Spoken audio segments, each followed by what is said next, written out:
हजुरहरूलाई फेरि स्वागत छ शुभम भेट युट्युब च्यानलमा। आज हामी दाईको अफिस जाँदैछौँ। उहाँ मेरो सर पनि हुनुहुन्छ। दाई चाहिँ हो, अब दाईको अफिसमा जान्छौँ हामीहरू। अब त्यहाँ के काम छ हजुरहरूलाई, दाईले के सिकाउँछ आज त्यही सिकेर आउने हो। दाईको अफिस आइपुग्यो र कलेजबाट भर्खर छुट्टी भएको हो, डाइरेक्ट दाईको अफिस नै आइपुग्यो।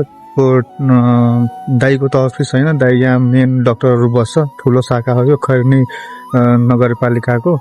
अनि दाई काम गर्ने अन्तै छ, यो हेर्न सक्नुहुन्छ तपाईहरू यता। यसमा चाहिँ जुन ल्याबहरू छ यतातिर, यतातिर खास डाक्टरहरू बस्न, ठुलो डाक्टरहरू मास्टर गरेपछि यहीँ आएर त्यसको यहीँ बस्छ। अनि त्यो के पेपर मागिरहेको छ तपाईँले? केको पेपर? त्यो के अरे अब यहाँबाट सिफारिस भएपछि काम भइहाल्छ। ए ल, त्यसो ठिकै छ। दाईको अफिस यो छैन, दाईको अफिस उता छुट्टै छ। हामीहरू दाईको अफिस तपाईँलाई हेराउँछु कस्तो छ एकचोटि। यो अस्ति नै जेनजी आन्दोलनमा त्यो गाडीहरू जराएको थियो, सबै यो कभारको भावमा यहाँ बेचिरहेछ उता अफिसबाट। यो दाईको अफिस चाहिँ ल हेर्छु दाईको अफिस कस्तो छ यता। यो दाई बस्ने कोठा, मतलब अफिस त दाईको यो ल्याब। अब काममा एकदम आउनुभयो। दाई एकदम कपाल आफ्नो मिलाउनु भइरहेछ। यहाँ सर हुनुहुन्छ, उहाँको सायद मास्टर चल्दैछ है सर? तपाईँको मास्टर चल्दैछ र यता सर आउनुभयो। सर आज आउनु भएको छैन र ल्याब हेर्नु जाम कस्तो छ एकदम दाईको ल्याबहरू। यसमा सरहरू बस्नुहुन्छ, आज आउनु भएको छ। आज आउनु हुँदैन सरहरू? ल यता पछाडि ल्याब, खै त हेड अफिसको हेड हुनुहुन्छ। यो खास ल्याब हो हाम्रो खैरनी कम्पनीको ल्याब हो। यसमा तपाईँको के त यसमा के त्यो लेमिनार फ्लोरहरू हुन्छ हैन, ब्याक्टेरिया कल्चर गर्ने यो बक्स लेमिनार फ्लो होइन, यो सर्जरी गर्ने यो ल्याम्प हो। यता सेन्ट्रिफ्युजल मसिन हो, यो चाहिँ ओभन हो यतातिरको। यो पनि ओभनै हो।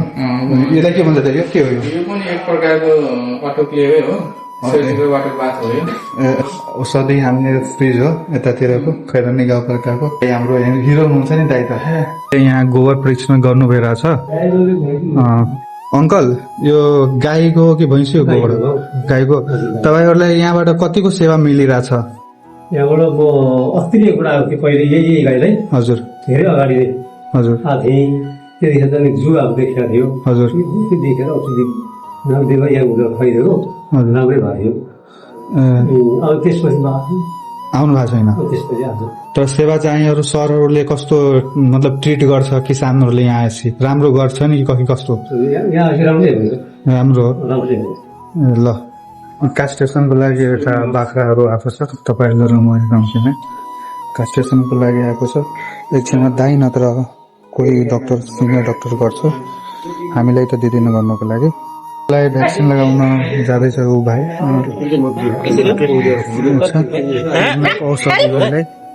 उहाँ दाई आफ्नो इन्जेक्सन लोड गर्दै हुनुहुन्छ कुकुरलाई दिनको लागि। भाइ डराइरहेछ दिनमा, तर दिन्छ आई होप। ल भयो, यो इन्जेक्सन खाली खास पोल नै हो के? पोल छ यसलाई लास्टै अलिक पोल छ। स्ट्याटिक्स चेक हुँदैछ यहाँ। अब हेर्छु के प्रोसिडर हुन्छ यहाँ स्ट्याटिक्स चेक गर्नको लागि। दाइले चाहिँ प्रोसिडर युज गर्नुभयो स्ट्याटिक्स चेक। फर्स्टमा दाइले के हाल्नु रहेछ? अनि त्यसको अब त्यो अघि दुधाएको थियो नि रातो छ, त्यसलाई चेक गर्छ। अनि के त बडी गाला हुन्छ स्टेसनको लागि हामीहरू जाँदैछु। हेरौँ कास्टेसनको भाइले कास्टेसन चाहिँ ऊ भाइ गर्छ हाम्रो। ल जाम कास्टेसन गर्न। अब कास्टेसनको लागि सबै औषधिहरू यहाँ रेडी भइसकेको छ हाम्रो यता। यो औषधिहरू कास्टेसन गर्दाखेरि हामीले के ख्याल दिनुहुन्छ? पहिला ह्यान्डलिङ, एनिमलको ह्यान्डलिङ राम्रो हुनु पर्यो। अब त्यही हेर्नु भाइहरू एकदम राम्रोसँग गर्नुपर्छ। कास्टेसनको लागि यहाँ रेडी भइसकेको छ। प्रोसिडरहरू छ यता। खास त्योले चाप्ने हो यसलाई खास क्लोज मेथड भन्छ कि क्लोज मेथड होइन यो बडी चाहिँ क्यास्टेटर बडी क्यास्टेटर यसले भन्ने चाहिँ क्लोज मेथड क्लोज मेथड हो यो ए क्लोज मेथड फर्स्टमा एकदम त्यो दुईटा हाम्रो भ्यान हुन्छ होइन त्यसलाई एकदम राम्ररीसँग पत्ता लगाउनु पर्छ हामीले अनि त्यसपछि त्यो गर्नुपर्छ राम्ररी खोइ अलिकति कराउँछ यो अब लास्टै त्यो छ